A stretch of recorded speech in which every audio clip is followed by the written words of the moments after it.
We recently had a couple of our friends stop by for a visit. We have known Bob and Maria for most of our married life. Maria used to work with my wife Trina at a large, well-known travel agency. The company has offices in many states. Bob is a supervisor in a factory. I am an electrician and work at one of the local factories. I've been working there since I returned from the service about 8 years ago.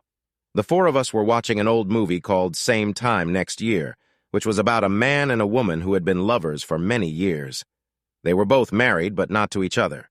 They still loved each other and agreed to meet and be lovers every year at about the same time for a week.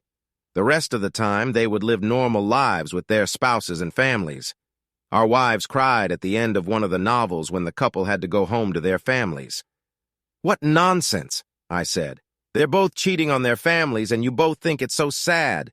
They should be found in the arms of their lovers and shot," was my reply. "Andy, how can you say that? They were true lovers and only met once a year," Maria replied. I spoke up. "So what you two are saying is that I can have sex with my ex-girlfriend once a year as long as Trina doesn't find out about it." Trina was furious. "You bastard. This isn't about you and your old horror, Melissa. This is about people who are really in love. I doubt you'll ever be able to understand that." Bob could see the tension was getting out of control. "Time out. It's just a damn movie. I don't think we should all sit here and argue over a stupid movie." "Bob," I asked, "if this woman was your wife, would you say it's okay to have an affair once a year? If I caught Trina doing that, I'd throw her out on her ass. And Trina, you had no right to bring Melissa into this just because she was my girlfriend before I met you. Hell, I didn't say anything about you and your old lover, Zach. Look, this is getting out of hand. Let's just stop talking about the movie," Maria said. "No," I said. "I want to know Bob's answer. What would you do, Bob, if Maria wanted to do what the woman in the movie did?" "Look, Andy, Maria wouldn't do that. I'm not going to answer questions based on some damn assumptions. Maria is too good a person to do that to our marriage," Bob replied. I glanced casually at the girls, and for a moment, something flashed between them. I couldn't tell what it was, but a chill ran down my spine. Maria got up, sat on her husband's lap, and kissed him. I guess in their happy heads, always well and fine. As for Trina, she didn't smile at me. She stood up and offered everyone another drink. I turned off the movie, and the four of us went into the kitchen to play cards. Men have always been against women. I have to admit that the cold made me think. In the days that followed, I did a lot of thinking. When I graduated from high school, I enlisted in the Army. I signed up for 3 years, 2 of them overseas. I went to prom with my girlfriend, Melissa. I really believed I loved her. She was my first love and the first woman I ever made love to. I always thought we were a great couple and would be together forever. I guess I was just too naive at the time. The last time we made love was a week before I had to leave for duty. She never saw me off because she had to go to another ball. Her parents told her that she could go to the prom with me as long as she went to another prom, or rather a dance with Eric. He was the kind of guy who liked weirdos and was in college. There was some kind of celebration going on, and Eric asked Melissa to go to it with him. Melissa made the mistake of mentioning it to her mother. Don't get me wrong, I had nothing against Eric except that he wanted to date my girlfriend. Unfortunately, his mother and Melissa's mother worked together and tried to get them both to start dating. It pained me to know that Melissa would date Eric, but she said her mom told her she had to go, but she promised me she wouldn't even kiss him. I had been abroad for about 4 months when I received a letter from my sister informing me that Melissa was pregnant. I couldn't believe it. Melissa had been writing to me since I left for basic training. Why had she never told me about it? Surely she must have known, especially if my sister Jen knew. The only answer was that Eric had gotten her pregnant. I was furious. I wrote her a letter calling her every dirty word I could think of. I was fighting in a war, and my soon-to-be ex-girlfriend was having fun at home behind my back and didn't even deign tell me she was pregnant. After that letter, I never wrote to her again. I told her not to waste her time writing to me because it was over between us and I would throw her letters in the trash without even reading them. I told her that I hoped she, her illegitimate child, and Eric would have a good life together. I received a letter from her but tore it up and threw it in the trash. I never heard from her again while I was overseas. My sister told me that Mel and Eric had gotten married shortly before the baby was born. They lived in Eric's parents' house, and Eric was taking night classes at college to get a college degree. When I found out I was pregnant, I became a hero. I wasn't brave. I was stupid. I didn't care if I got killed or not. I was there as a superhero, saving the lives of many homeless children running around. I didn't care about myself anymore. I thought I was going to come home in a body bag. I didn't care. I was just a stupid soldier who decided his life was over. I couldn't believe it when my tour of duty was over. Not only was I alive, but I received several commendations for bravery. When I returned home, the town threw a party in my honor. I saw many friends and old schoolmates. They all greeted me with handshakes and smiles. I wondered if one woman would show up at the celebration. I saw her in the crowd with a baby stroller and her husband. She turned around and walked away without even talking to me. I wasn't expecting this because of the letter I wrote calling her a slut and a bitch. It's funny how our emotions take over when we get angry. I was sad after meeting her, but I still hated what she did to us. There was a lot of dancing at the party. I saw an old classmate sitting there and asked her to dance. It was Trina, one of the prettiest girls in our class. She was a little out of my league at the time and was dating an athlete from high school. He was every woman's dream. At least that's what the school rumors said. His name was Zach Carter. He was the quarterback of the entire school and was probably excelling. I heard he went off to college after high school. Trina went to a local junior college, earned a business degree, and worked for a large travel agency. Last I heard, Zach was living in another state. I guess he broke up with Trina, dated some woman who had money, and married her. As we danced, we both talked about old times. We soon realized that we had both been dumped by previous lovers, and after getting along quite well, we started dating. I must say that we were both on the upswing in our love lives. After living together for 6 months, we got married. I know it was stupid, but when things are blamed on people, they tend to behave differently. I got a job at one of the local factories and went to apprentice as an electrician. Trina and I actually get along quite well. I think we found that we respected each other and enjoyed many of the same things. I could tell we loved each other, and in a way we did. The sex we had was great. She wasn't afraid to try almost anything. It bothered me a little where she learned many of these things. One day I asked her, and she laughed and pulled out a stack of women's magazines that listed many of the things we had tried.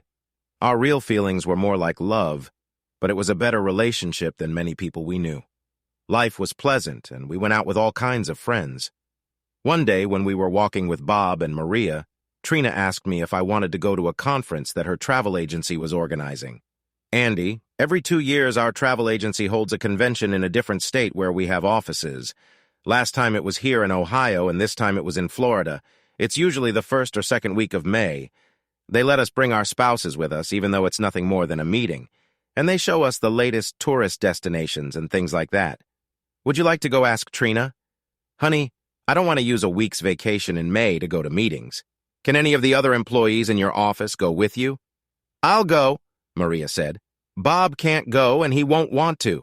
Usually Trina, Barb, another girl from the office, and I go together. Sounds good to me. It'll give me a week to get excited for you until you get back, I replied. Trina smiled, and she and Maria went to the women's restroom. I never understood why women couldn't go to the restroom alone. When they left, Bob and I were talking about how lucky we were not to have to go to such a boring seminar. When Trina came back from the seminar, we made love, had sex. Call it what you will. It was some of the best sex we'd had since we'd gotten married. Anyway, Trina got pregnant. I was a happy father. My baby girl was born just in time for Valentine's Day. I couldn't have imagined a better Valentine's Day gift. We were a family now, and everything seemed to have changed for the better. After the baby was born, Trina took 3 months off. My sister Jen offered to babysit, and everything worked out just fine. Baby Renee was my pride and joy. After work, I loved nothing more than cuddling my baby girl and watching her play.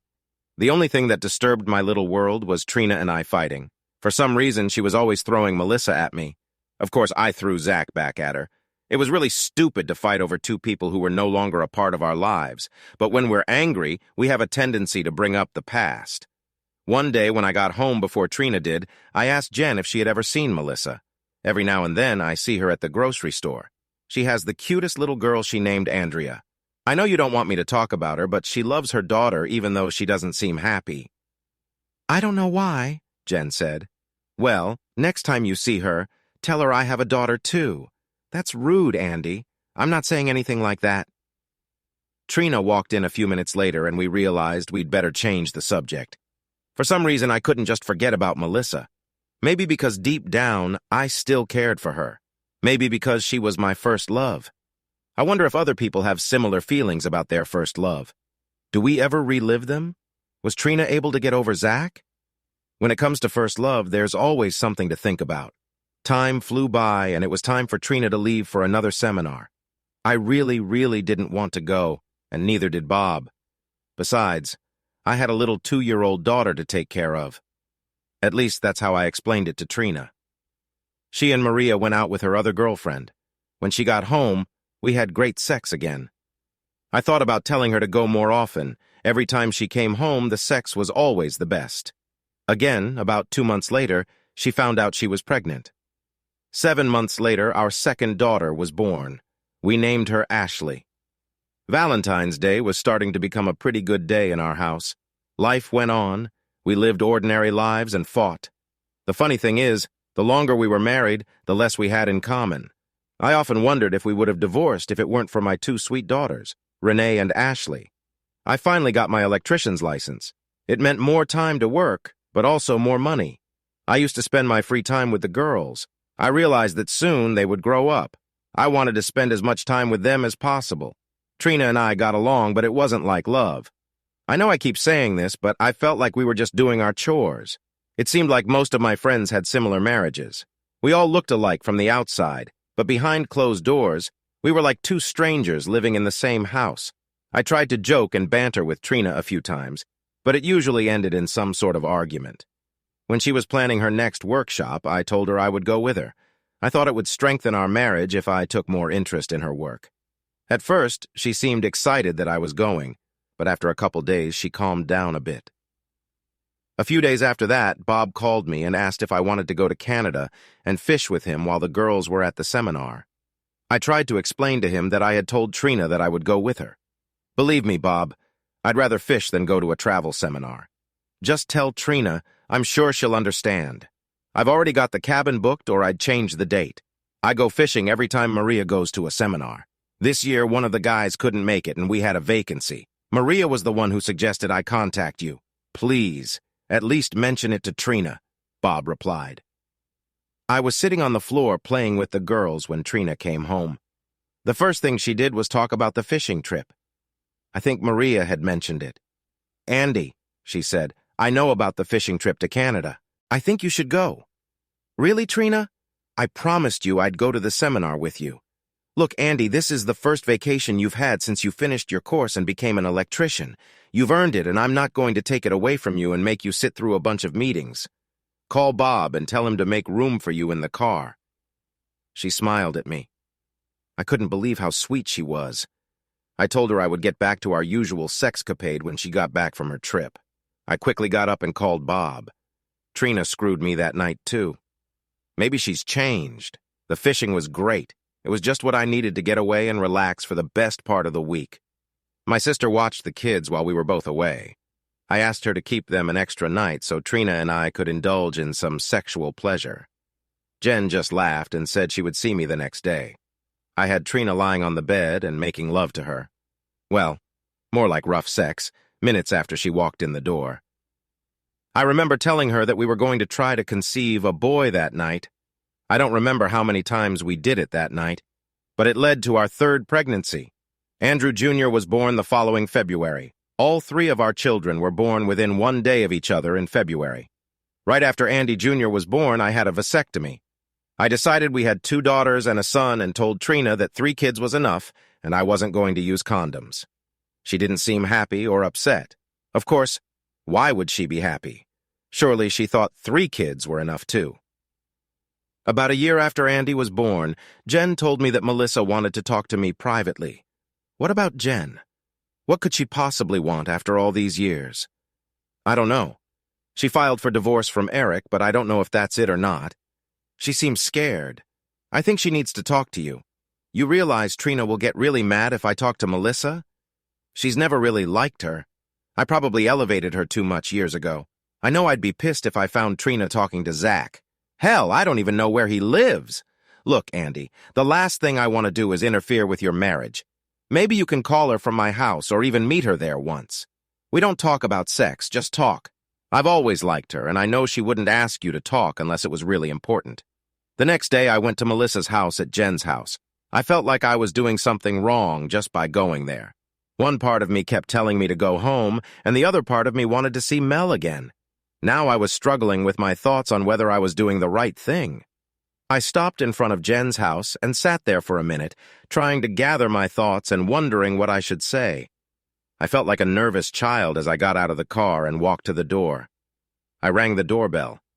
Any other time I would have walked right in, but today was different. Jen came to the door and asked why I rang the doorbell. I didn't have an answer when I walked in. The tension could have been cut with a knife when I looked up and saw Melissa as beautiful as I remembered her standing in Jen's kitchen. She cried and brought her hands to her face. I was at a loss as to what to do. There was no way I expected to see her crying. I walked over to her and held her hands, seeing the tears streaming down her face. She spoke first. "I'm so sorry, Andy. I'm so sorry," she said over and over. She was shaking, and I put my arms around her to comfort her. I had no idea why she was acting like this, but it was getting to me. 10 years ago, I would have been happy to see her tears after what she'd done to me, but it was different now. Perhaps time helps heal old wounds. I held her in my arms and smelled the Melissa I remembered. "It's okay, Mel. That was 10 years ago. We're both moving on with our lives," I said. "No, you don't understand. I promised Eric that I would never see you again. That was our pact, but I had to break it. I had to break it for Andrea, my little girl," Mel replied. "You're right, Mel. I don't understand. What are you trying to tell me?" Mel calmed down a little, and Jen brought her a cup of tea. The three of us were sitting at the table when Jen suggested we go into the other room and leave Mel and me alone. "No, please stay, Jen. I think you need to hear this too. Andrea, my little girl, has a severe case of jaundice due to liver failure. She's going to have a liver transplant if a suitable donor can be found. The doctor said that family members are best and that only part of the liver needs to be given to adults. In time, it will grow back. My problem is that I am not a match, and we have no other suitable family members." "What about Eric?" Jen asked. "Has he been tested? What about his family members?" Mel looked at me and said, "Eric is not Andrea's father. It's you, Andy." She started crying again. I was overwhelmed. I had so many questions and I didn't know where to start. "What?" I asked. "Why didn't you ever tell me she was my baby?" "My God, Mel, I can't believe you could hide something like that. When you found out I was pregnant, you didn't give me a chance to explain. You texted me and called me a bitch and a whore, among other things. You told me you didn't want to see me anymore. I wrote you a letter explaining everything anyway, but you never wrote me back. Oh my God, I was furious when I got that letter and threw it away. I can't believe I was so stupid. I've been mad at you all these years. Why did you marry Eric? Does he know Andrea might not be his child?" Mel smiled slightly. "You're so crazy. That's one of the things I've always liked about you. Of course, Eric knew Andrea wasn't his child. We never had sex until we were married. I told him you were the father and you wanted nothing more to do with me. That's what you told me. Eric really cared about me. He really is a wonderful man, but he also has pride. He agreed to marry me on the condition that I tell everyone that he is the father of my child. Honestly, I didn't know what else to do. You didn't want anything more to do with me, and I was an 18-year-old girl. Eric and I got married, but I had to promise to never see you again and let everyone know that Eric was Andrea's father. I still love you, and Eric knew that. He's a good man, and we got along fine until Andrea was diagnosed with liver problems a couple months ago. You're her last hope. I had to choose whether or not to tell you. Of course, Eric said that if I told you Andrea was your child, we couldn't stay married anymore because his family and friends would find out the truth. But I had no choice. My child's life is at stake, and she comes first in my life. Will you take the test to see if you can be a donor?" Tears of hope stood in her eyes. This was no small decision. My marriage was probably on the line, too. I don't know how Trina will react. I'm giving part of my liver to Mel's baby. I knew I had to do the right thing, no matter the circumstances or the outcome. Mel, of course, I'll take the test to save Andrea's life. Tell the doctor to make an appointment for me, and I'll be there. All three of us had tears in our eyes. Mel came over to me and hugged me. She whispered in my ear, "I love you so much. Always have and always will." Mel immediately picked up the phone and called the hospital to schedule my checkup.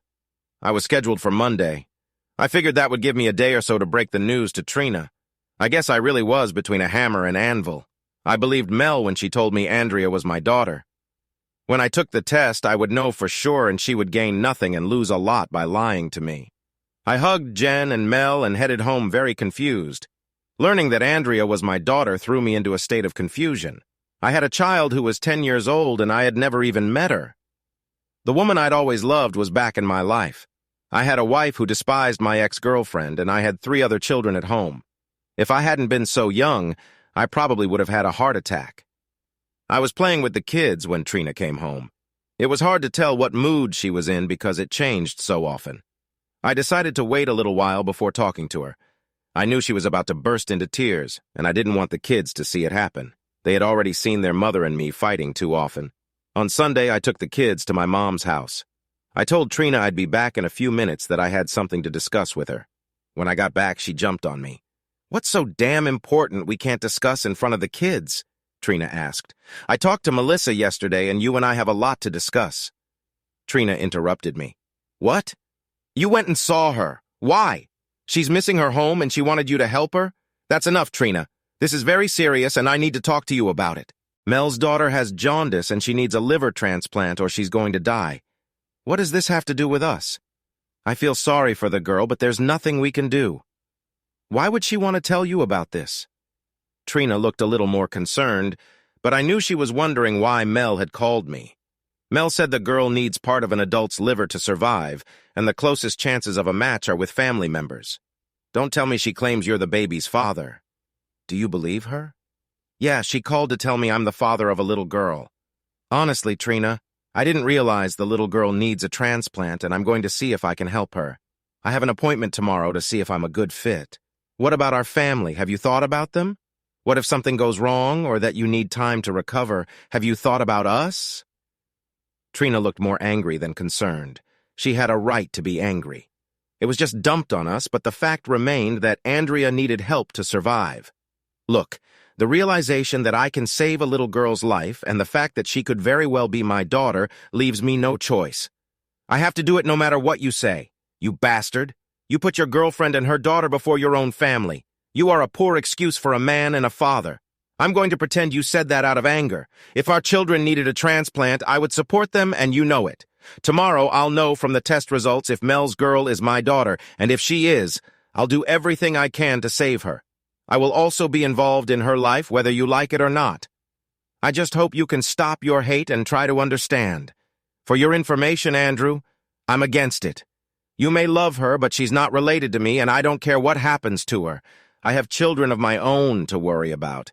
And if she survives, I don't want you bringing her into my house. You're just a nasty bitch. I can't believe what I saw in you. I'll help this girl if I can. We'll see what happens next. Are you worried about the girl or her mother? You never got over her, did you? You're pathetic, Andrew, very pathetic. Go to your old girlfriend and give your liver to her daughter. Maybe she'll take you back after I kick your ass out. I'll be watching you and collecting evidence. You better watch your step. I picked up the kids and took them home.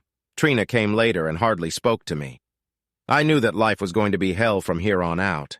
I was checked in and asked to wait an hour while they ran tests. I went into Andrea's room. Mel was sitting there talking to her little girl. Andrea was so pretty. She looked a lot like her mother. She was 10 years old, but she was small because of liver problems. She looked no older than my daughter Renee, who was 6 years old. I walked over to the bed and it startled me a little. She quickly turned around and saw me. She had the most beautiful smile on her face. "Thank you for coming," she said. I looked at Andrea. "Are you my guardian angel?" she asked me. "Mom said my guardian angel would be here today to help me get what I need. Are you him?" I smiled at her. "I'm not exactly an angel, but I'm here in hopes that I can give you what you need. I'll know in a few minutes. You're Andy, aren't you? Mom said I was named after you. Did you know that? I have to tell you that Mom and I talk all the time. She and I have secrets. When I get better, I'll share them with you. Mom said it's okay. This disease may make me look young, but I'm 10 now and I'm pretty smart. Do you have other children?" The way she said it made me wonder. Did she know the truth about me? She was talking about the other kids, wasn't she? She sounded like she was so smart, but her body looked so fragile. God, I hope I'm perfect for her. Yes, honey, I have 3 children at home, all younger than you. When you get well, I'll bring them to you. That would be great. I like kids. I don't have any brothers or sisters to play with, so maybe I could borrow yours. She smiled. I could see it was weak and there were tubes coming out of it. Honey, close your eyes and rest for a while. You need to get your strength back. I'll keep Andy company, Mel said. I'm sure you will, Mommy, Andrea said, smiled and dozed off. Does she really know who I am, Mel? How much does she really know? I asked. Mel smiled. That was so nice to see. Andrea and I have secrets just like she told you. She'll tell you what they are when she's feeling better. Until then, you'll just have to guess. Mel walked me back to the lab. We were asked to wait in the doctor's office. He wanted to talk to us. Mr. Connors, you're a great match for Andrea. The perfect match would be a child, but we can take some of your liver and implant it in the girl. Doctor, she's my daughter. I know that now. I would like you to call her my daughter. The doctor smiled. Well, Mr. Connors, your daughter has a chance for a full recovery. It may take a couple months for her body to fully accept the implant, but she's young and should recover quickly. What about me, Doc? What am I going to go through? You will be put under anesthesia while we remove part of your liver. When you wake up, you will feel like you have just been run over by a truck. If all goes well, you'll need bed rest for a month, and you won't be able to return to work for at least 6 weeks. Over the next year, your body will recover on its own. You're not kidding, are you, Doc? No, you wanted to know the truth, and I believe I will tell it to you. Your daughter is very lucky to have you in her life. Frankly, I don't think she could have lived another month. Now for the bad news. Bad news?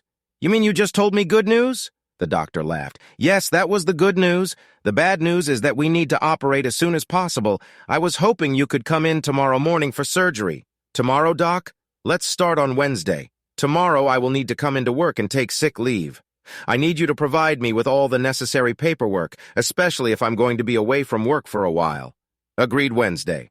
I'll have my secretary give you the necessary paperwork. See you Wednesday, Mr. Connors. Just call me Andy, Doc. Looks like we'll be seeing a lot of each other. Mel clung to my hand as we walked back to Andrea's room. There were tears in her eyes, but they were tears of joy. I don't know what to say, Andy. You're putting your life on hold for a few months for my daughter. I'm doing this for my daughter, too. I can't live with myself if I don't help her. As for you and me, Mel, I don't know what's going to happen next. I'm married and I would never cheat on my wife. I've always loved you too, but we each have our own lives now. No matter what happens, I want to stay friends with you and I want Andrea to be a part of my life. I leaned over the bed and kissed little Andrea's forehead. Sleep well, my beautiful daughter. Daddy loves you. Tears came to my eyes as I left the hospital. After I was discharged from the hospital, I went into work to tell my boss what had happened. He said he was surprised. He didn't know any of my children had been sick. I didn't bother trying to explain it to him, but thanked him for helping me get my paperwork and insurance in order. He said my job would be right next to me when the doctor cleared me to come back. When I got home, Trina was waiting for me. So this is your baby? Yes, Andrea is my daughter. The surgery is on Wednesday. I've already taken care of the insurance and talked to work. I won't work for at least 6 weeks, but I'll be paid sick leave.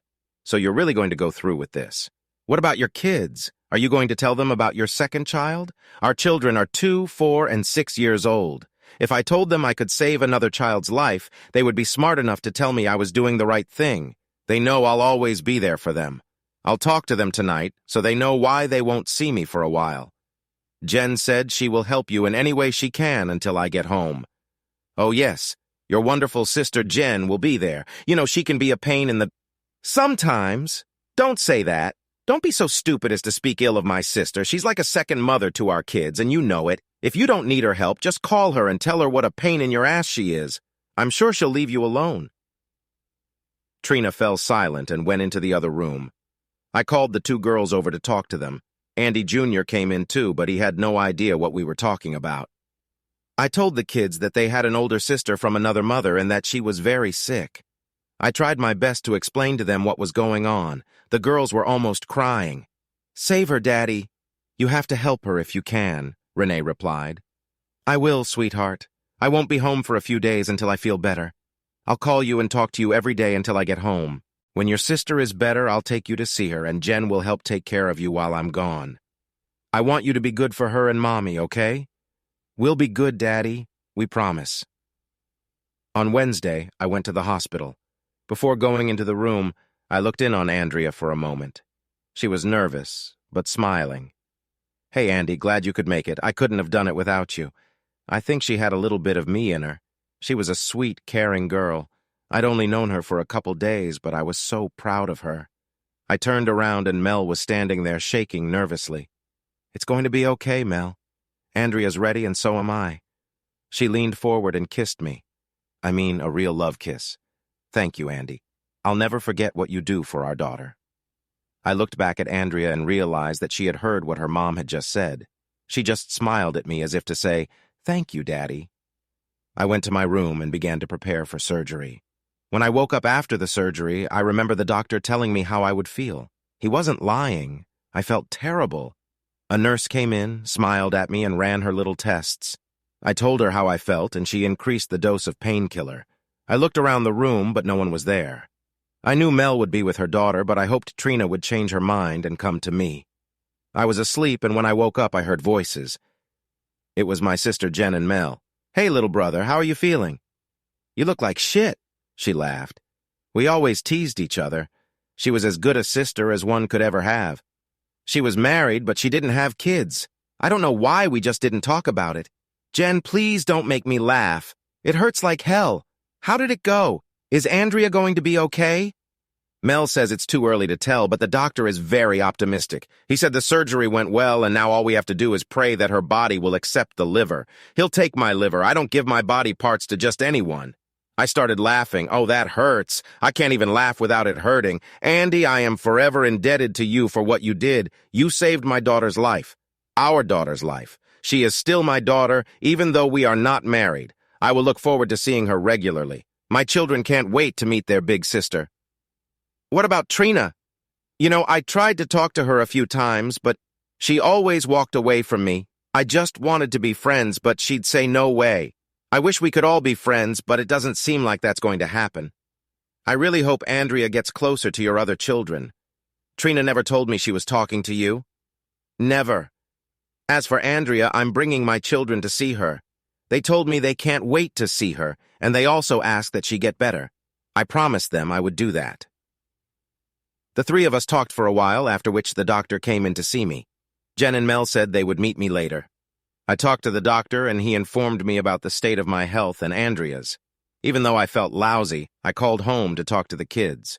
Trina answered the phone and asked how I was doing. Okay, I guess I was just calling to say hi to the kids. I really didn't want to talk much right now, especially to Trina. "Well, I'll probably stop by tomorrow after work. I've been too busy today to get out," Trina remarked. She handed the phone to the kids, and they each started talking on the inside phone. I told them I would talk to them the next day, but I just wanted to let them know that I was okay and I missed them. "How's the girl Daddy? Is she better?" Renee asked. "As far as I know, she's feeling better. I need to rest, girls, so give Andy a kiss for me and we'll talk to you tomorrow. I love and miss you all very much. We love you too, Daddy. Bye." Trina came to see me the next day. She asked how I was feeling and how Andrea was doing. She didn't really seem concerned. She seemed to be asking me more because she thought she should. She spent most of her time telling me about a special meeting in Chicago that she might have to attend. It was a month or so away, so by then I would be out of the hospital and able to watch the kids. She said that my sister Jen was with our kids right now, so she could come and visit me. Her visit made me wonder if she wanted to stay married to me. I had nothing to refer to, but I sensed she was hiding something. Not that I had a sixth sense, just a feeling. She kissed me lightly on the lips and told me she'd be back in a couple days, then got up and left. After a while, Mel came in to see me, and it was as if the aura in the room had changed. I realized that I had married the wrong woman, but it was too late. I made my bed, and now I'm going to do everything I can to make my marriage work out for the sake of my children. There was nothing I wouldn't do for them, including living in a loveless marriage. I did call my kids every night and talk to them as promised. It was so nice to hear them argue about who should talk to me. Even little Andy got his turn on the phone. At least his first words were Dada. The next few days passed without much happening.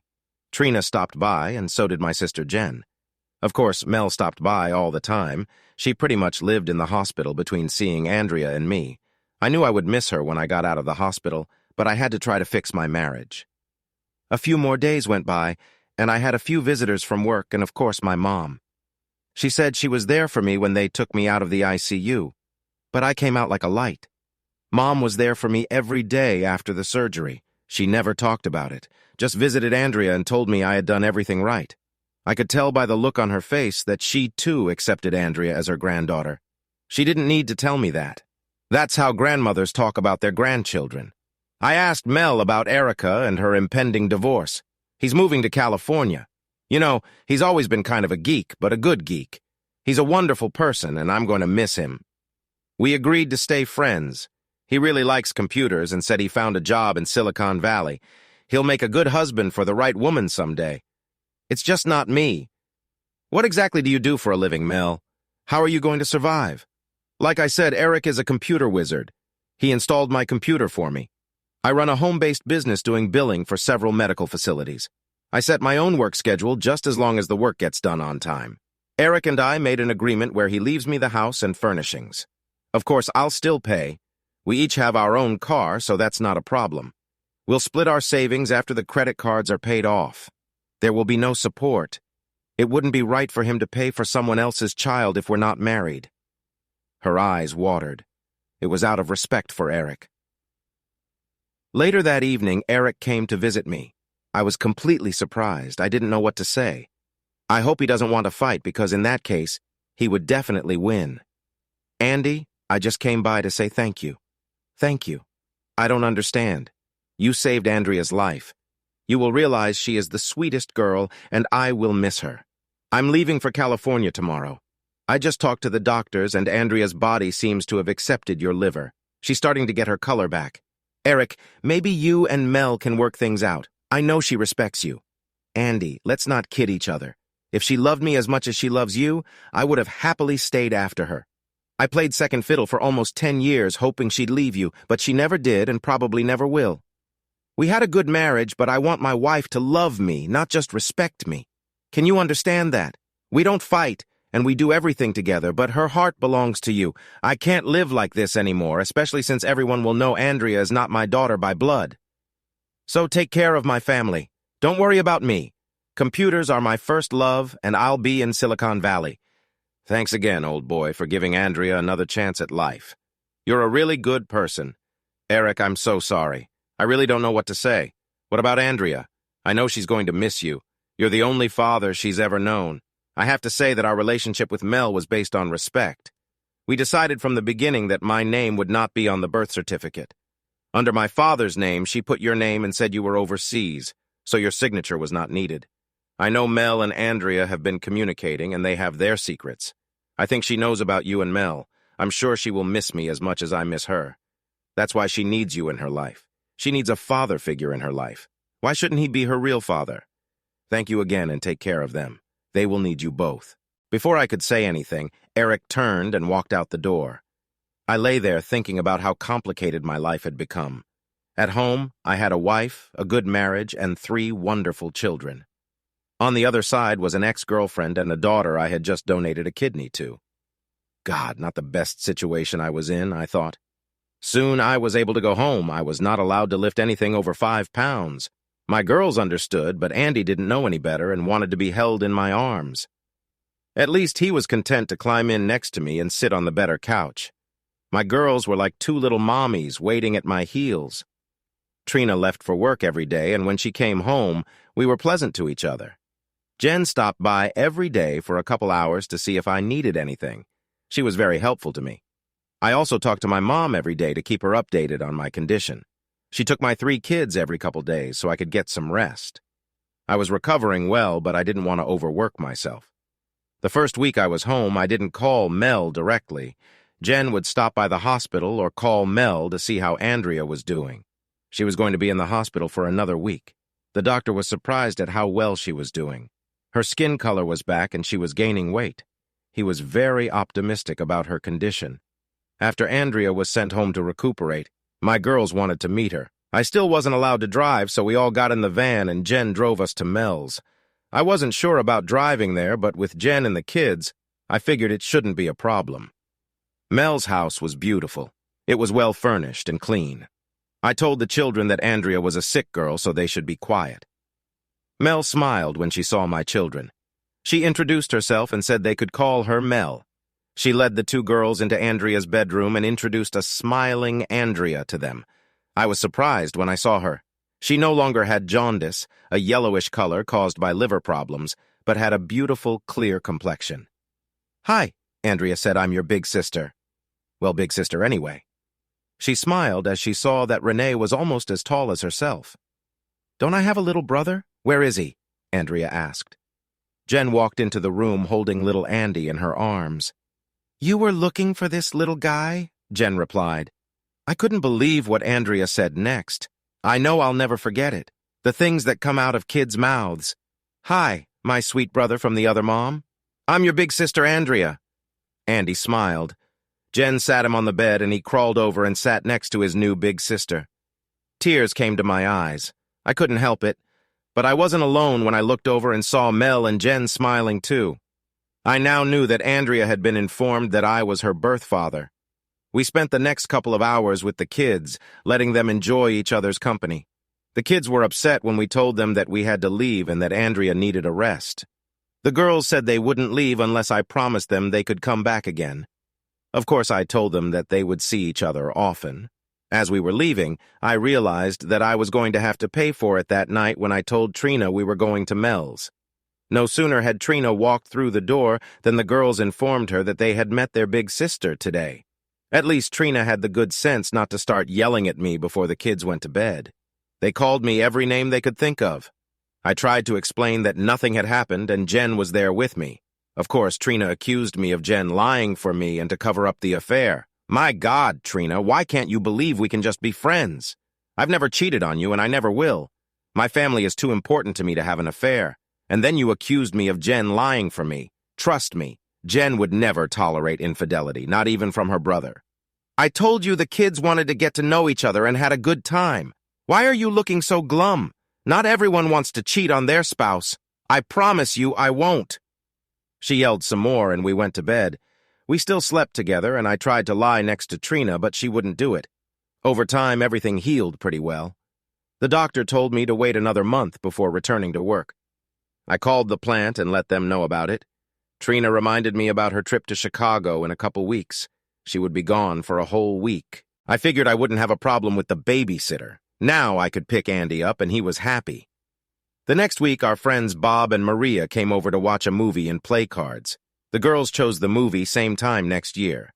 Thus, we bring you up to speed from the very beginning of this story.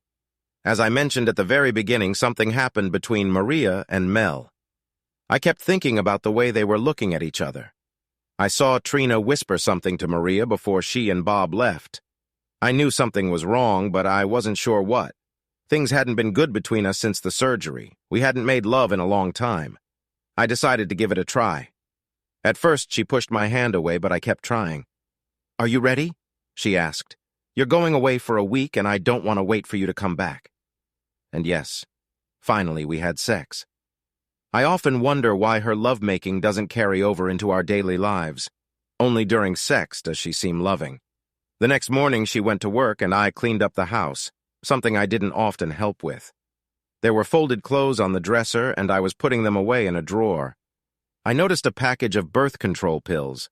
When she started taking them, I had a vasectomy over a year ago. I pulled them out and put them on the dresser. I opened them to see if she had taken them. I knew I would be asking her about it tonight. God, I hope she has a good reason to use birth control. Our marriage was already on the rocks. I looked around for anything else that might be amusing, but found nothing. We both didn't use the computer much at home, and we had the same email address. There was nothing unusual about that. I checked a few of our phone bills, but they were fine. Maybe I was getting paranoid. When Trina got home that evening, I asked her about birth control pills. "Why did you go through my drawers? You had no right." "Really? I live here just like you do. I didn't peek." After great sex last night, I decided to help clean up the house and was just putting your clothes away when I noticed the pills. Are you going to explain to me why you're taking them, knowing I had a vasectomy? You bastard, you say you trust me, and then you give me the 3rd degree. I'll tell you why I have to take the pill. A few months ago, I was having problems with my period, and I went to the doctor. She advised me to take the pill to control the timing of my periods and make them more regular. Why didn't you tell me you were having problems with a woman? What would you have done? Would have prescribed me pills or told me to go to the doctor like I did. Besides, you were too worried about your other family members at the time. I didn't want to bother you with my health problems. This is inappropriate, Trina. You're my wife, and you mean a lot to me. I'm sorry for doubting you, but I got worried when I saw the pills. I was afraid. I was afraid you might be having an affair. I'm sorry. Okay, now you know why I take the pills. Not because I want to, but because my doctor told me to. After talking to her, I felt better. I admit I still had my doubts, but I wanted to believe her. Thursday night, we had sex again. It was almost an instant replay of that day. Friday morning, she was in a great mood. She kissed the kids and me goodbye before leaving for Chicago. I asked her to come back soon so we could continue what we had started. On Saturday, I took the kids to visit Mel and Andrea. We spent the whole day together like one big happy family. I wish my life with Trina was the same instead of fighting all the time. There were some feelings between Melon and I, but we both knew it was best not to go with our feelings. I was watching TV with the kids on Sunday when there was a knock on the door. I opened it and saw 2 old high school buddies, April and Mandy, had graduated with me and Trina. They were gathering information for our next reunion. They were writing down as many facts as they could so they could print a book and hand it out to all of our former classmates. They got our address from Melissa. I'd forgotten she'd given it to me. I invited the women into the house and gave them all tea. We did all the preliminary preparations. How's it going and what's new? April spoke first. So Andy, tell me what's new in your life and where you're working for our book. I told a few facts about how I joined the service and where I was working now. I didn't know if Melissa had told them about the operation, so I left that out for now. Then they asked me about Trina. I told them about the travel agency Trina worked for. Mandy looked surprised. Oh my God, this is so weird. What's weird about working at a travel agency? I asked. It's just that her ex-boyfriend, Zach Carter, works at the same travel agency, but in Chicago. It's so weird. Old friends working for the same company, but in different states. How do you know that, Mandy? Have you talked to him? No, we talked to his mother last week. She told us all about him and how rich and powerful he is.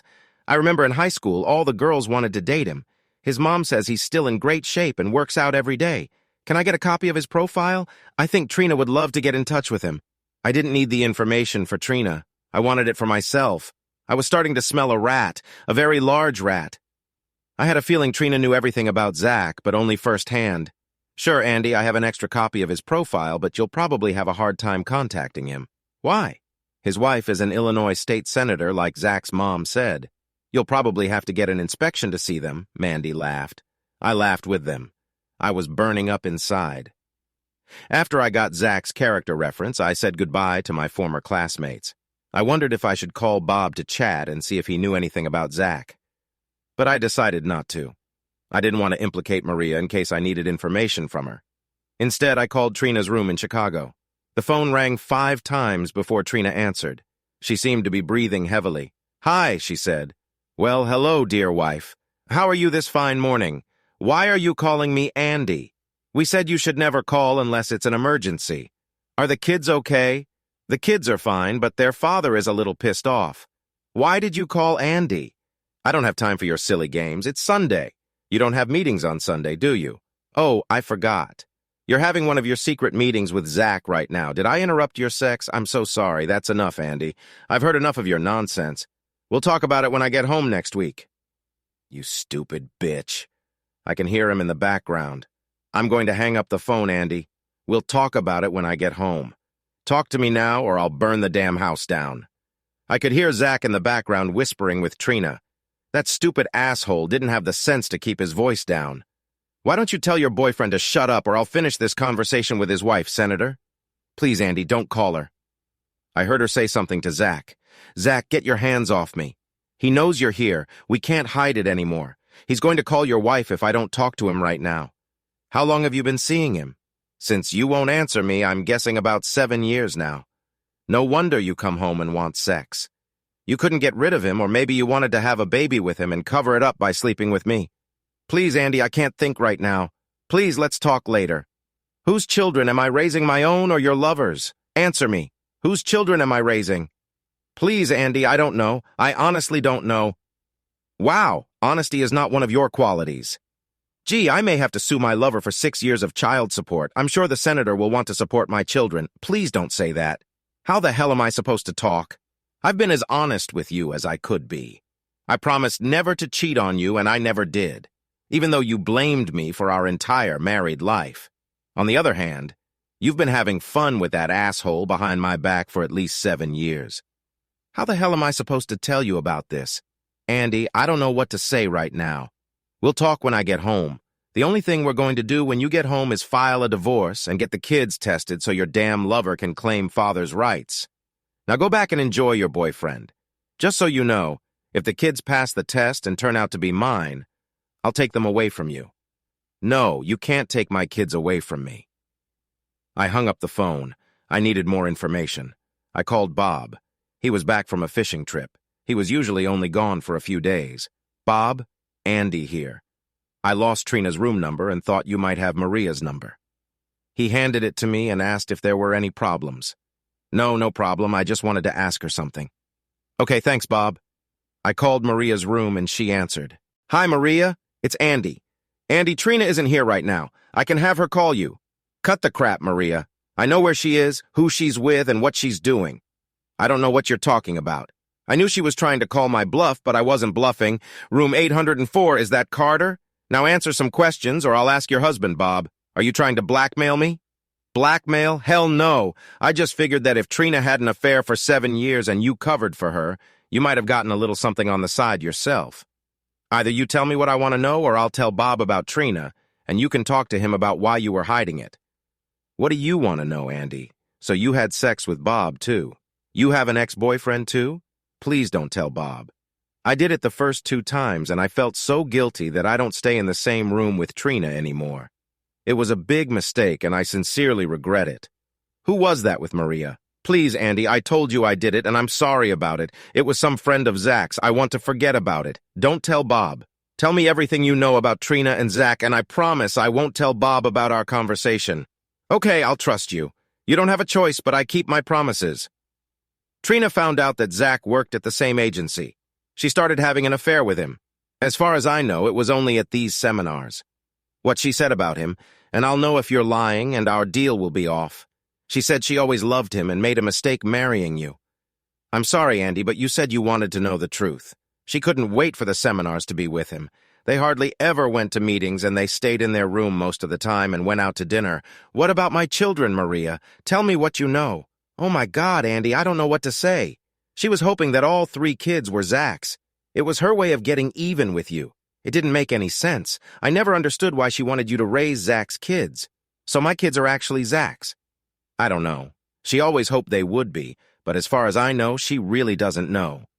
Needless to say, Marie, Trina and I are getting a divorce, and I'm going to have the children tested to see who will support them. I will keep my promise to you and not tell Bob about this conversation. In any other matter, I will not lie to him. As for friends, I never want to see you in my house again. I needed someone to talk to. I wanted to talk to Mel so badly, but I didn't think it was wise. I had no idea how Trina would handle the situation, and the last thing I wanted to do was involve Mel in the story. I called my sister Jen and asked her to come over. She sensed the urgency in my voice and said she'd be right over. Jen and I talked it over and thought about what scenarios could happen. I was confused about what to do next. Now I know why the temporary guilty plea exists. I would kill both Zach and Trina if they walked through my door right now. Jen and I agreed that we should call Zach's wife. She's earned the right to know what kind of bastard she married. I looked at Zach's profile and it showed his home number. I called it, but I got the receptionist. I asked to speak to Mrs. Carter. There was a pause, then I was told to wait a minute. Who is it? The woman asked. I'm Andrew Connors from Ohio, and you're Mrs. Carter. Yes, that's right, but I'm called Senator Conroy. My husband's name is Carter. Well, Senator, your husband is at the hotel right now having fun with my wife. I thought you might want to know. Damn him. He said he's not seeing that married woman anymore. Is her name Trina? Yes, that's her. Trina Connors from Ohio, his high school girlfriend who would soon become my ex-wife. He missed her. Connors, thank you for making me aware of the situation. I can't talk right now, but I'll have my people contact you in the next few days. I don't want to talk to your people. If you want, I'll talk to you in person. I don't need anything from you. I just wanted to make you aware of your husband's infidelity. I hung up. Obviously, she knew about her husband's cheating. I wondered if Trina was his only girlfriend. Well, now I'd have to sit around and wait for Trina to show up and start divorce proceedings. The hardest part was getting tested to see if I was the biological father of my children. What if they're not mine? I raised each of them from day one. They were my family and my life. Around midnight, there was a knock on my door. I just sat on the couch and thought about my problems. I put my 3 kids to bed and hugged and kissed each of them, wondering if they were mine. Damn, I wanted to drink so badly, but after my liver surgery, I wasn't allowed to drink for probably a year. A knock startled me, and I heard it again. I looked out and saw policemen. I opened the door. I'm Officer Bates with the Sheriff's Department. Are you Andrew Connors? Trina Connors' husband? The officer asked. Yes, officer, it's me. What's going on here? I regret to inform you that your wife was killed in an automobile accident in rural Illinois. The Illinois Post Office has asked me to inform you of her death. I was shocked.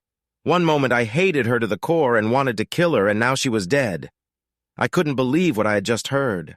I wanted to wake up, hoping I was dreaming and that the past few days had been a bad dream. But it wasn't a dream, and I wasn't asleep. What happened, officer? Are you sure it was her? Maybe it was a mistake? I just mumbled further. I'm sorry, Mr. Connors. There can be no mistake.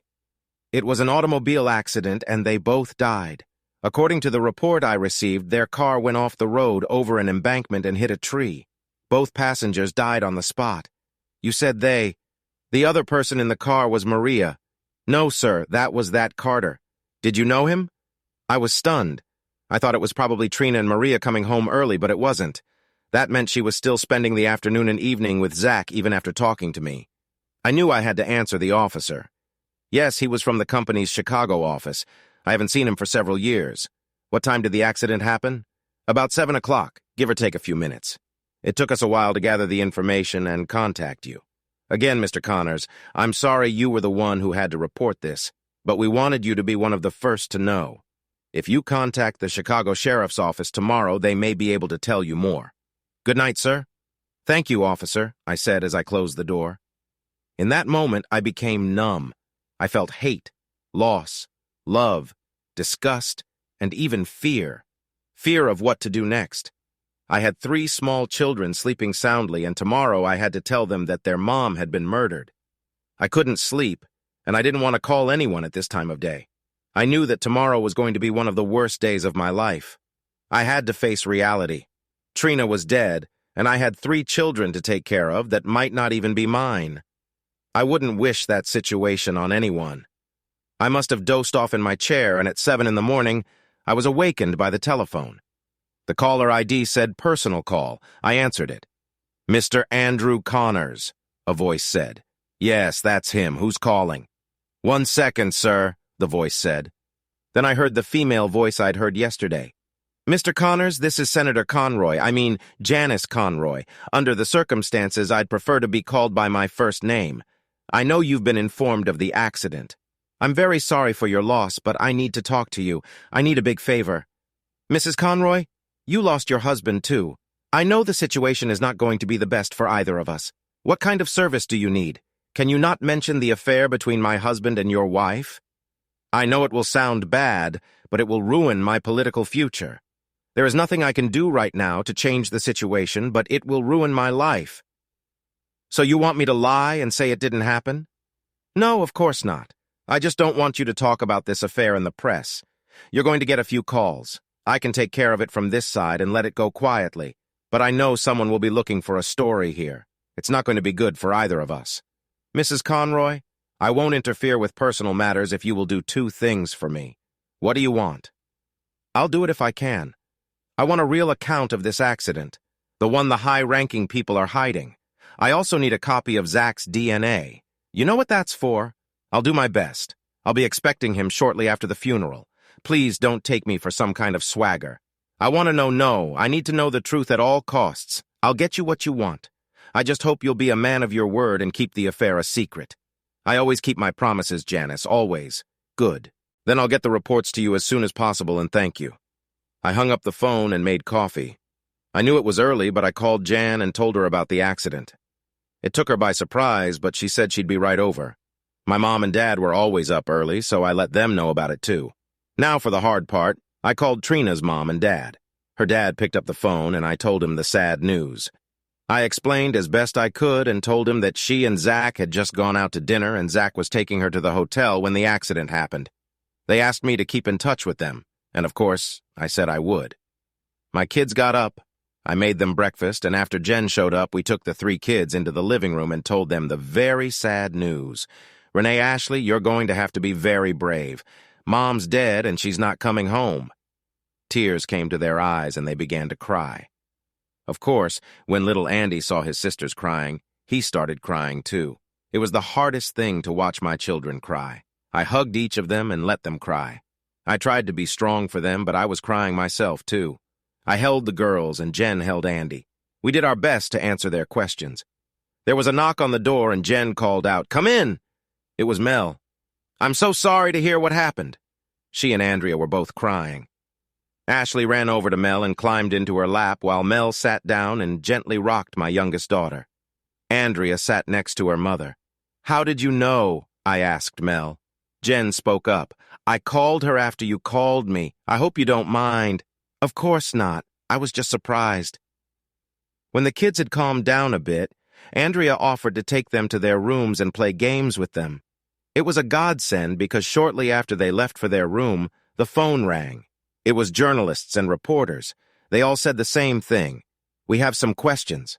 I got angry and started hanging up the phones. Jen said she'd handle the phone calls. She talked to the next reporter. "Look, I don't understand why all you news people keep bothering us. My brother just lost his wife and is raising 3 young children. We're not celebrities and would like some privacy. I don't care if Zach Carter is married to an out-of-state politician. It has nothing to do with us. Why don't you bother her if you think it's news?" We turned on the news and there was a report. A local woman was murdered in Chicago last night. She was with the husband of State Senator Janice Conroy. Senator Conroy said the woman, one train of Connors from Ohio, was an associate of Zach Carter, and they were just coming back from dinner. Earlier in the evening, she had spoken to her husband and said she would not be able to join them. She is very saddened by the loss of her husband and has sent condolences to Mr. Connors and his family in Ohio. We will report details of this story as they become available. Well, we knew why we were getting the call. I guess we need to get a story ready for those stupid reporters and repeat the same thing over and over until they leave us alone. "I'll take the next call, Jen," I said. "Hello? Yes, this is Andrew Connors. Look, I don't understand all these calls. I'm just going to tell you what I know. Zach Carter and my wife Trina work for the same travel agency but in different states. They meet periodically and discuss travel opportunities. They had just had dinner and were on their way back to her house when the accident happened." The man continued to ask questions. "Yes, I talked to my wife that morning and knew she was going out to dinner. They had been friends since high school. I knew Zach personally. We all went to high school together. It was a terrible accident and she will be terribly missed by me and our 3 children. If you have any further questions, I suggest you contact your senator." After that, I hung up. Jen and I took turns answering the stupid phone. We knew they wouldn't stop calling until we told them something. The phone was ringing off the hook. It was a good thing Jen had called Mel. It would have been hard to keep an eye on the kids and answer the phone and answer the door all the time. We received several calls from concerned neighbors and friends. They were hard enough to deal with, let alone other calls, as if we didn't have enough problems already. Lawyer after lawyer called us and asked if we wanted to represent them in the event of a lawsuit. We basically told them to go to hell and that we weren't going to sue anyone. If we wanted to be represented, it wouldn't be by an ambulance chaser lawyer. At the end of the day, the calls died down a bit. Mel made us all lunch. The neighbors brought food and Mel cooked everything for us. I hardly spoke to her, but I was glad she was there. It's strange when there's a death in the family. A lot of people bring you food when you have the least appetite. At least we didn't have to worry about cooking anything. There was a knock on the door, and I assumed it was another neighbor, but it turned out to be a damn TV reporter. "Mr. Connors, may I have a word with you?" said the woman with the microphone, followed by the cameraman. "Who the hell do you think you are? You come to my goddamn house one day after I lost my wife, and for what? For some goddamn gossip? No need to swear, Mr. Connors. It's for television. To hell with your goddamn television. I lost my wife, my 3 little kids lost their mother, and all you think about is the news. Maybe you can take pictures of her body strewn across the damn highway and get 1 or 2 more readers. You make me sick, E. Mr. Connors, we just want to know the truth. No, you don't. You need a damn lie to sell to your listeners. I'll tell you the truth and see if you're satisfied with it. My wife and Zach were high school friends years ago. Were they lovers, Mr. Connors? Lovers? They were 16-year-old kids. Do you consider those to be lovers? You're just a sick man. My wife and I are married. We have 3 children ages 2, 4, and 6. She works full-time at a travel agency. Tell me, when did she have time to have a tour of a fair with an ex-boyfriend 2 states away? But she was with him. Yes, they had a business meeting in Chicago and they went out to dinner. A lot of old friends have dinner together. I talked to her the day before, and if you were listening to your own TV station, you would have heard that Senator Conroy was going to go to dinner with them. All you want is damning gossip and trying to ruin lives. At that moment, little Andy was peering out of the storm door. Look at the door at my son. Tell him you think his mother is a whore and all she wanted was an affair with an ex-boyfriend. Tell my little boy that his mother didn't love him, that all she could think about was wanting to have sex with another woman's husband. I wanted so badly to say screw it, but out of respect for the children present outside the door, I didn't. You disgust me. I've said before that I wouldn't wish a situation like this on my worst enemy, but in your case, I might make an exception. Let some reporter blow your life to pieces with lies and accusations, and you can live with it. One last thing. If I hear one lie about my wife or family on your news network, you can consider me suing your ass along with your network. You weren't invited here, and there are no celebrities living here. Now get off my property. When I got back to the house, I picked up my boy and just hugged him, and he hugged me back. Jen smiled at me. She knew I hadn't really told the whole truth, but hopefully the reporters hadn't guessed that. Things seemed to calm down after that. The children were playing in the room again, and Jen and Mel were discussing funeral arrangements. They were to deliver Trina's body within the next 2 days, and we wanted the funeral to take place as soon as possible. The women said they would take care of all the arrangements, and that suited me just fine. I was lost when it came to things like that. I went to the bathroom, and when I got out of there, I looked into the room where the girls were playing. I heard Ashley talking to Andrea. "I miss my mom. I know how you feel, Ash. I miss my daddy. Well, his name was Eric. He wasn't my real daddy, but I miss him. He was always there for me." "Why did he leave you?" Ashley asked. "Because he wasn't my real father. Dad shouldn't abandon their little girls." "It's not nice," Ashley replied. "It's okay. I have another daddy now, and this is my real daddy, and he's your daddy too. Ashley, do you think your mom will be my mom too? Since we have the same daddy, why can't we have the same mom?" Tears came to my eyes when I heard those words from my little girl. I didn't want them to know I was listening. "Tell you what, Ash. You talk to Dad, and I'll talk to Mom, and we'll see what happens. No matter what happens, I'll always be your big sister, and you can always come to me." I watched Andrea hug Ashley. Over the next couple days, the calls pretty much stopped. A news reporter who came to our house showed only the nice part of our conversation about what a wonderful wife and mother Trina was. I guess the TV station didn't want to risk a libel suit. Also, there was a news story about a high-profile divorce of a Hollywood couple. Our accident case was already old news. Jen and Mel did a great job with the funeral arrangements. We laid Trina to rest one night and buried her the next day. I couldn't believe how many people showed up. Jen and I stood by the casket and greeted everyone who came to pay their respects. Mel sat on a couch off to the side with her 4 kids. She wanted to stay on the sidelines. Every time I looked at her, she had another child on her lap. One minute they were crying, the next minute they were laughing. Every now and then, one of them would come over and stand next to me. As we paid our last respects to Trina before closing the casket, we all cried, so sad and yet so silly at the same time. She could have had a wonderful life, but she was looking for greener grass. Mel asked her church to organize a luncheon for everyone who came to the funeral. It was a wonderful lunch, and we had one last opportunity to socialize with many of our friends. I even thanked Maria and Bob for coming. I talked to Maria for a while and told her that I hoped she had learned her lesson from Trina's death.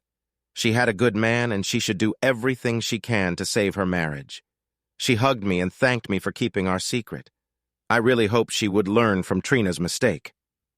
In the days that followed, Mel and Jen asked what Trina's things we wanted to keep. I replied that I didn't have any ideas. I told them to give all the jewelry and keepsakes to the girls. They set most of it aside for future use, but gave the girls enough stuff to play with as kids. Mel remarked how nice Trina's clothes were. I told her she could keep them and wear whatever she wanted since they were similar in size. If looks could kill, sweet Mel would have killed me on the spot. Jen started to laugh. You are a stupid, stupid man. You want to give your dead wife's clothes to your old girlfriend? I don't think so, little brother. She said they were nice. I was just trying to be accommodating and let her get what she wanted. Women? I'll never understand them. What to do with them? Jen looked at Mel like I wasn't even there. Let's have a garage sale and sell all the clothes. They should bring a decent price. That was the next thing they were going to do. The phone rang and I heard a familiar voice on the other end. When I hung up, I asked the girls if they could take the kids to the park or somewhere else for a couple hours. I had someone coming over and we needed some alone time. I told them I would explain everything to them later. As they left, there was a knock on the door. It was Senator Janice Conroy and her driver. Please come in. I've been expecting you. She asked her driver to get on the porch and entered the house. I was surprised at her appearance. She was a very pleasant-looking woman, but she was probably in her 50s. I didn't realize she was that old since Zach was our age. Mr. Connors, I was in Columbus, Ohio on state business, and thought I'd take advantage of this short trip to provide you with the information you requested. She handed me a manila envelope that she said contained an unofficial accident report as well as Zach's DNA card. Would you like a cup of coffee, Mrs. Conroy? Please just call me Janice today, and a cup of coffee would be nice. Just a little cream, please. I want to thank you for being so tactful in telling me about the affair. It wouldn't have done any good if the truth had come out. The insurance company called me and asked me to talk to you about settling the matter. Janice, I don't want your money. I just want to get this over with so my family and I can move on with our lives. Andy, you'll get dozens of lawyers calling you saying they can get millions of dollars if you contact their firm. The truth is a case can stay open for years while they dive deeper and deeper into it. The insurance company doesn't want that to happen, and neither do I. They've made you an offer. If you accept it, the case will be closed. You won't be bothered anymore since the case is settled. What is this offer you keep talking about? Is it your money? Like I said, I just want it to be over. It's the insurance company's money. They'll give you $100,000 for each of your children and put it in a trust account. The money will be paid out after they turn 18, and you will be the custodian of the account. The children will receive the money only at your direction until they turn 25 years old. Then they will manage their own accounts. Why are they offering this money? Was there any offense?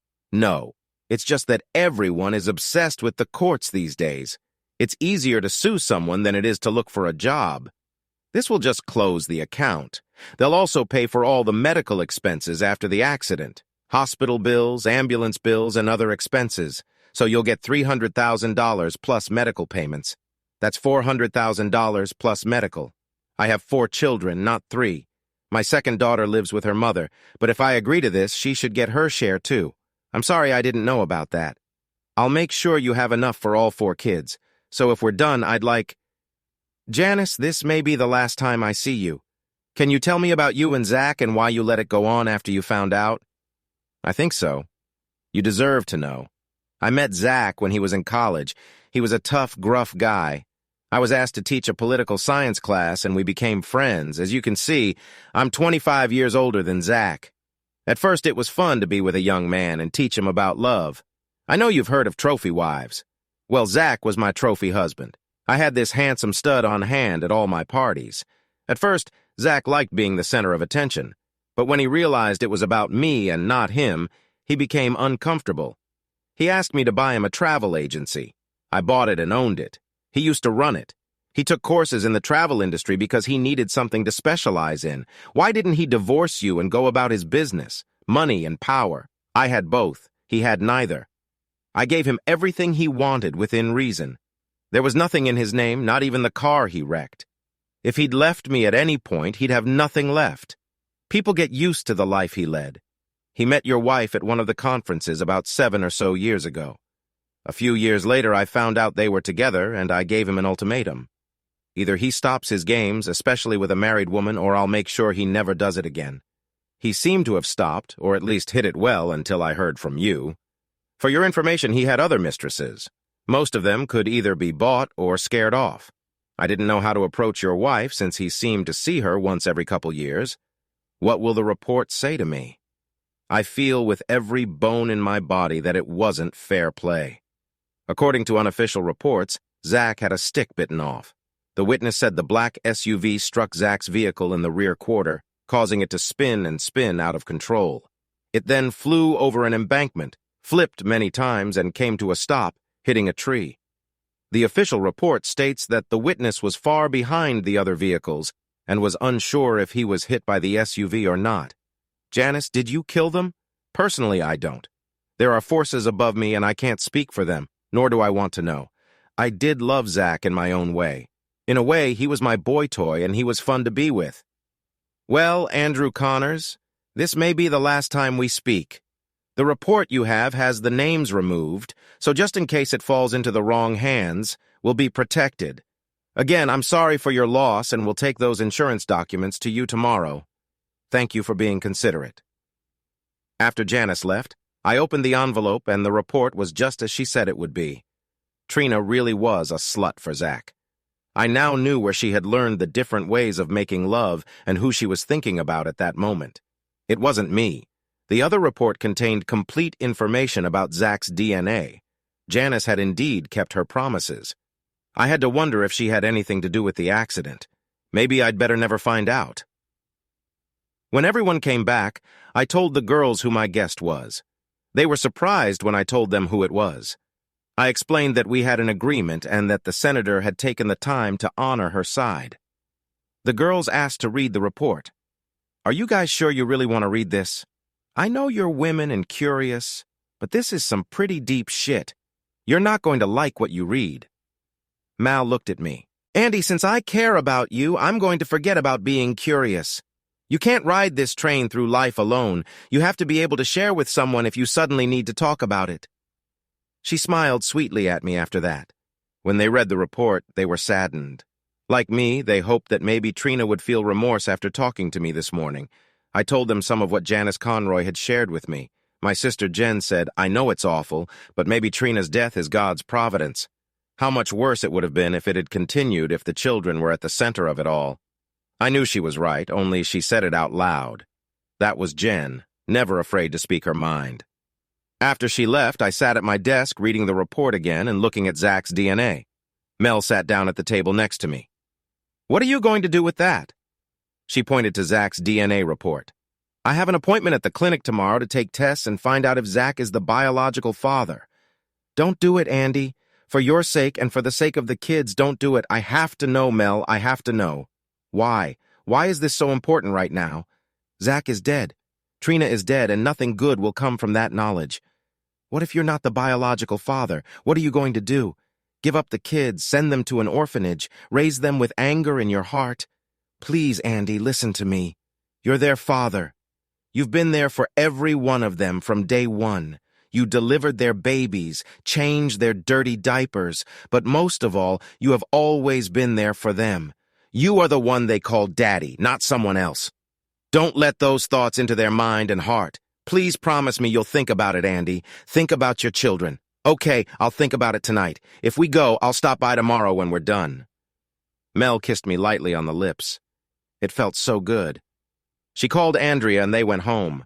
I did what I had promised and thought it over. The next day, it was the middle of the afternoon when I pulled up to Mel's house. The kids got out of the car and ran to her house. Andrea was at school, but Mel had told them they could play in her room.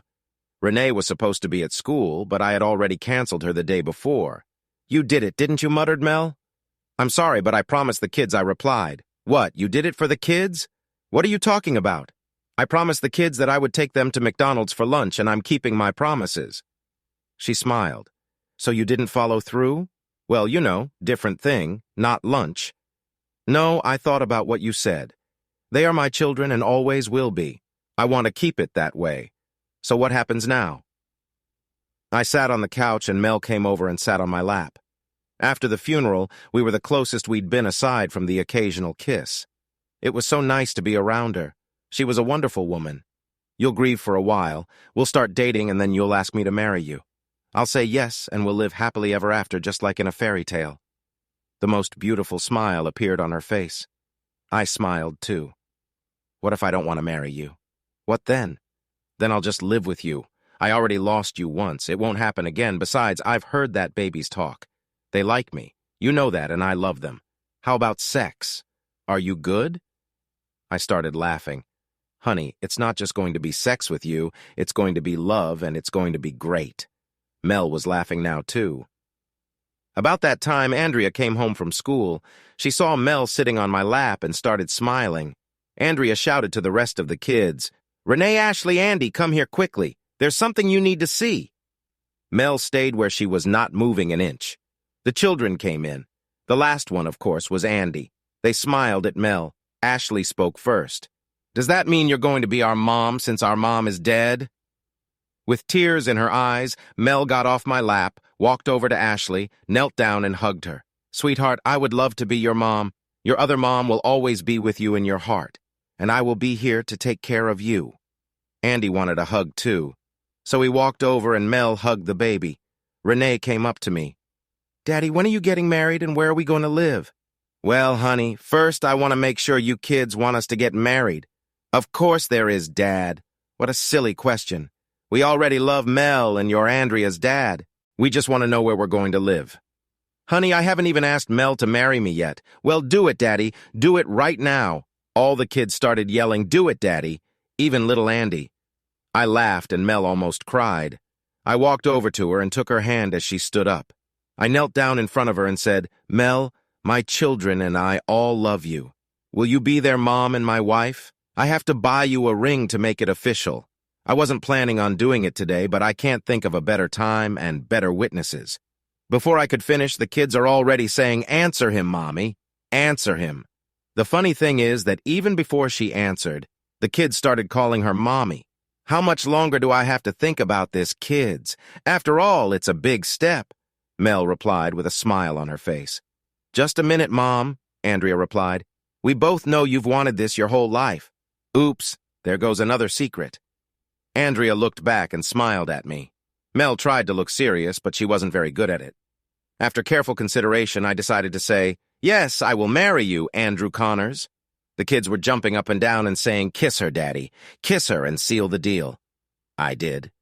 And it felt so good. Kids, just so you know, we won't be married until sometime later.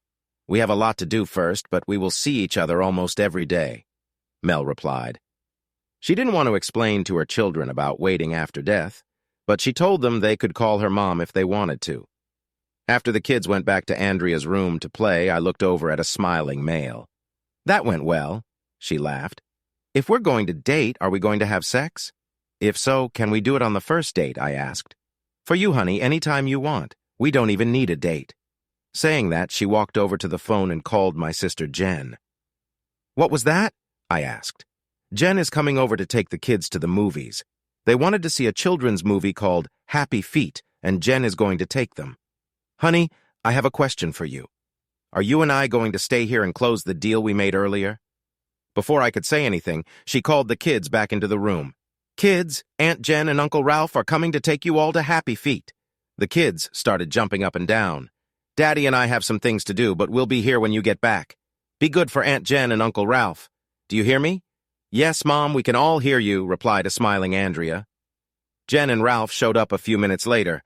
Ashley ran up to them as soon as they crossed the threshold of the house. Mom and Dad are getting married, and you can come to the wedding, but we don't know when it will be yet. Jen looked us over. Kind of unexpected, right, guys? She smiled, which signified her approval. Renee says, yeah, Dad proposed in front of all of us. It was great. They kissed and everything to seal the deal. All of them replied a smiling Ralph until he was nudged by Jen's elbow. "Well, congratulations," Jen said. "We'd better take the kids to the movies so you can finish up your unfinished business. We'll stop for pizza on the way home so you'll have about 3 hours. Hopefully you'll be able to finish your business by then." "Why are you laughing, Uncle Ralph?" Ashley asked. "I was just thinking about Dancing Penguin, which we're going to see. It should be a very good movie." When they left, I played dumb and asked what unfinished business we had to do. Mel pulled me into her bedroom. "I've waited 11 years to put you in my arms again. Please make love to me, but don't forget that we have a 3-hour workday. Honey, I'll only need 3 minutes for the first round." We both started laughing as we undressed. We made it through the Christmas holidays. We spent a lot of time together. We were a family, except we weren't married yet and still lived each in our own house. We tried to wait as long as possible, but the kids wanted us to get married as soon as possible. After the holidays, the kids got together and asked if they could have a big Valentine's Day party. Angie smiled. We started calling her Angie as the kids did. We asked them how they chose Angie over Andrea, and they said they already had Andy, their little brother. So they chose Angie, and it didn't bother Andrea, and therefore it didn't bother us. Dad, the other 3 kids have birthdays the week of Valentine's Day. Mine is in March, of course, but that's okay. We want you and Mom to get married, so we decided to have a big combined birthday wedding party for all of us. Since you and Mom don't need wedding gifts, guests can bring gifts for Renee, Ash, and Andy, and for me too, if they don't mind me getting them a month early. What do you say? I'm just the talker in the group. All of us kids thought it was a great idea. Mel and I couldn't keep from laughing. All these kids had gotten together and were making plans for us. We believed Angie, plus the other kids were with her and waiting for our answer. The problem was how to proceed without hurting their feelings. "Angie, I know you and the others have given a lot of thought to the planned party. I think we should find out what your mom has to say about it." I had no idea what to say to the kids. Just looking at their faces and the look of hope on their faces was so sweet. I had to pass the responsibility on to Mel. Mel looked at me, then at the kids' faces. She knew I had dropped it in her lap. I tried not to look at her while she searched for an answer. Mel said, "I'm a little surprised at you kids. Having a big birthday party is one thing. The fact that Daddy and I got married is okay too, but expecting everyone to come to the party and bring you all presents is wrong. I thought we taught you to put others first. I'm a little embarrassed that you used our wedding to give yourself gifts." The children lowered their little heads. Mel seemed to say the right things to them. Renee said, "Mom, if we turn down the presents, can we have a birthday party and you and Dad still get married?" Mel looked back at me for help. I tried to keep my face straight. "Kids, since your father is leaving it up to me, I agreed to the birthday party." She then looked at me. "I also agreed to the wedding. We will have it as a family celebration, but we won't ask our guests to bring you gifts." I was caught off guard. To be honest, I didn't think she'd agree to a family party. Mel was full of surprises, too. The kids were jumping up and down. They hugged Mel and then came over and hugged me. Epilogue. We had a month and a half to get everything done. I went back to work, so most of the planning fell on Mel's shoulders. Of course, Jen was there to help her. They became best friends. They were closer than most sisters. The girls rented a hall at the church, and since she was a member of her church, she had no trouble finding a church and a pastor for the weekend closest to Valentine's Day. Our color scheme was red and white and lots of hearts. Once again, the women from the church offered to cook dinner. We told them we wanted to pay for all the food and, of course, the cake. It was to be a small wedding with Jen as matron of honor and her husband Ralph is best man. We had 2 young attendants, 1 flower girl and 1 ring bearer. Guess for yourself who it was. I was wearing a beautiful suit and Mel looked like an angel in a blue dress. When the music started, tears streamed down my face. First down the aisle, staggering, was my son walking down the aisle with a ring attached to a cushion. He was followed by my daughter Andrea, wearing a blue dress the same color as Mel. She was followed by Renee, also wearing a blue dress. Ashley was next as the flower girl. The wedding march sounded and Mel was led down the aisle by her father. When she saw the tears in my eyes, I knew she was feeling the same emotions. I don't know why, but I was nervous. I had married the love of my life after years of turmoil with my first wife. When the priest said, "You may kiss the bride," and I heard the applause, I realized the church was full of people. As I looked around the crowd, I saw so many old friends and family members. Until that moment, I had been completely focused on Mel. When we walked down the hall, there was a large poster that read, "Congratulations to the Connors family on their recent marriage." A second poster read, "Happy birthday to Renee, Ashley, and Andy Jr., and happy birthday to Andrea, who doesn't have a birthday until March." When the kids saw the banners, they were so happy. There was also a stack of birthday cards for each of them. When we sent out the invitations, we said it was a combined birthday and wedding celebration. It was the best Valentine's Day anyone could dream of. For the honeymoon, we decided to wait until June when the kids were out of school and take them all to Disney World. We shared rooms, the kids shared 2 double beds, and we got a twin bed. We played with the kids during the day and made love at night with the door closed. The kids couldn't understand why we were tired every morning. When we got home, Jen came in to see us and told us she was expecting her first baby. We were so happy for her and Ralph. We knew they had tried, and we were so happy that it had worked out. They had a son. Andy will now have a little buddy to accompany him for the next few years. We decided to sell my house and move into Mel's house. Both houses were big and old but well-maintained. It was better to get away from the stuff Trina had bought. We had an auction and sold most of the furnishings and, of course, the house. The kids were happy beyond belief. They all got new bedroom sets. The insurance checks came in and we put the kids' money, each into their own account for their future. That was the last we heard of the accident. We read that Senator Conroy had been re-elected by a large margin. Apparently, a lot of sympathizers voted for him. It just goes to show that life can throw you a lot of curveballs. But every once in a while, if you hit it exactly right, you hit a home run. That's the way it was for us. I never checked on the kids, but I kept Zach's information in a safe. Maybe someday when I'm old enough, I'll get up the courage to do comparative tests. For now, it's enough for one of my kids to run to me, give me a big hug, and call me Daddy to know that I made the right decision. Thanks for watching. I hope you enjoyed it. So subscribe to my channel and watch the next video.